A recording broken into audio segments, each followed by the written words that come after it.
Alors aujourd'hui nous allons voir comment utiliser l'aspirateur Jaker. Donc ça va être un petit test de produit pour vous montrer comment il fonctionne. Et donc voilà, sa force d'aspiration, son utilité pour nettoyer au mieux les saletés qu'il y a dans votre coffre, sur les côtés un peu inaccessibles de l'auto. Donc voilà, c'est un aspirateur qui est nomade. Ça c'est top, on n'a pas besoin de se trimballer avec le fil branché. On sait à quel point c'est embêtant quand on doit faire le tour de la voiture avec le fil. Donc là il est nomade et en fait il y a possibilité de pouvoir y connecter plusieurs embouts. Donc soit une petite brosse, voilà, soit directement un tuyau associé à l'embout que vous voulez. Donc moi je peux mettre la brosse par exemple ici à ce niveau là, tac, et en fait le système peut directement se connecter, hop, voilà, ce qui fait qu'on a un aspirateur nomade avec rallonge, ce qui peut être très sympa lorsque l'embout là il peut pas aller profondément là où on veut aller. On va voir comment s'utilise tout ça. Donc voici notre cobaye. Ça va être une voiture donc avec un intérieur cuir et qui est assez sale en fait, hein. Comme on peut voir là, on a des traces de sable ou je sais pas quoi directement au niveau du cuir. Donc très embêtant à enlever. Si on commence à aller un petit peu au niveau des entre-sièges et de la carrosserie, donc voilà, on a de la saleté là ici, de la poussière qui en soi est très difficile d'accès.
Ok, donc à présent nous allons voir la capacité d'aspiration de l'aspirateur avec la rallonge.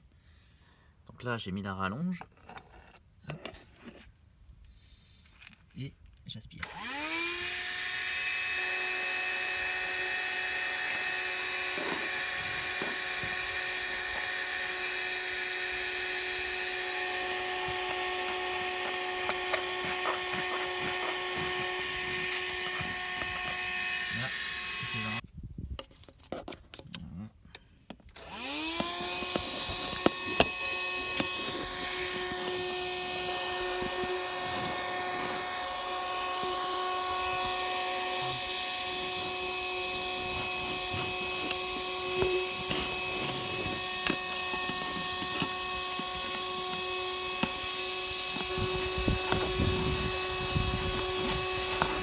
marche mieux quand on arrive à être à plat sur le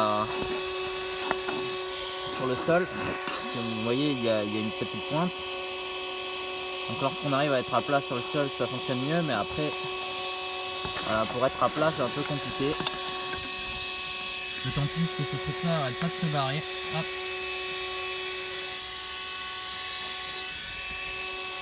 Donc voilà, on y arrive quand même, hein. On y arrive, mais on va dire que c'est pas le moyen le plus rapide, hein.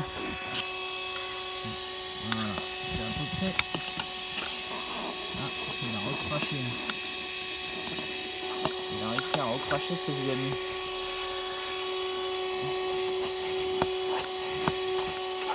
Ah, il a repris.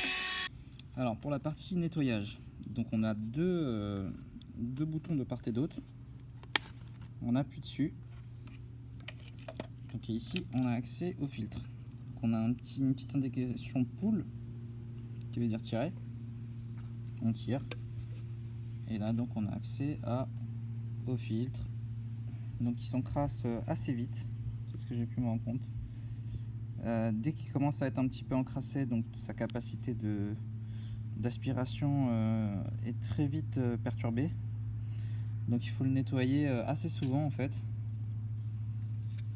Voilà, donc là généralement avec une petite soufflette, on va essayer d'enlever toute la poussière.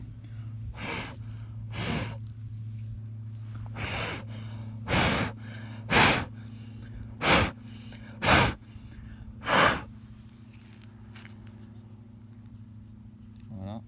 Donc on voit que le grain est assez fin. Et que quand il est obstrué, bah, voilà, quand il y a un petit peu de poussière, donc ça obstrue vraiment tout le filtre. Et derrière, bah, voilà, il se peut qu'on n'arrive plus du tout à aspirer quoi que ce soit. Donc il faut, là par exemple pour une Audi A5, j'ai dû, pour l'intérieur, le vider 2 fois. Après c'est pas très long, hein, on l'enlève, on le vide, ça repart. Mais voilà, il faut savoir que il faut s'en occuper. Ok, donc maintenant pour remettre le filtre, comment ça se passe? Donc on le pose directement, voilà, jusqu'à ce qu'il va être dans le fond. Une fois qu'il est bien placé dans le fond, hop, on regarde par rapport à la petite pointe là qui est ici, là il y a une petite encoche qui va avec cette encoche là. Voilà, ici il y a une petite pointe là. Et donc on fait coïncider les deux. L'idéal c'est de le prendre comme ça. Voilà, coïncider les deux. Et à partir de là, c'est reparti. Voilà comment ça se passe.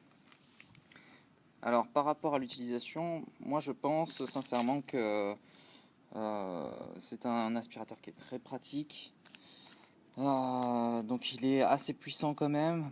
Par contre, je le déconseille pour une utilisation vraiment intensive. Si vous avez une voiture qui est vraiment très sale, ou soit que vous avez une activité vraiment voilà, récurrente de lavage de voiture, je pense que c'est plus intéressant de passer par un aspirateur à câble qui sera beaucoup plus puissant et qui voilà, aura une capacité de stockage de la saleté qui est supérieure.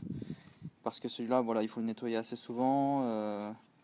Et en termes d'aspiration, on a tendance à perdre un peu de temps à nettoyer, à revenir, sachant qu'il n'est pas très puissant au final, donc de perdre un peu de temps sur certaines parties de la voiture. Mais pour une utilisation, on va dire, de 1 fois par semaine, de nettoyage et entretien de la voiture, ça va très bien. Son petit côté nomade lui confère un aspect agréable, hein. On peut nettoyer sa voiture dès la sortie de la plage ou avant même que des personnes rentrent dans sa voiture, on le garde dans la voiture et paf, on peut aspirer directement. Donc ça c'est assez agréable de pouvoir l'utiliser quand on veut, il prend pas de place. Mais voilà, ça reste un aspirateur d'appoint qui est très pratique pour enlever des saletés ponctuelles.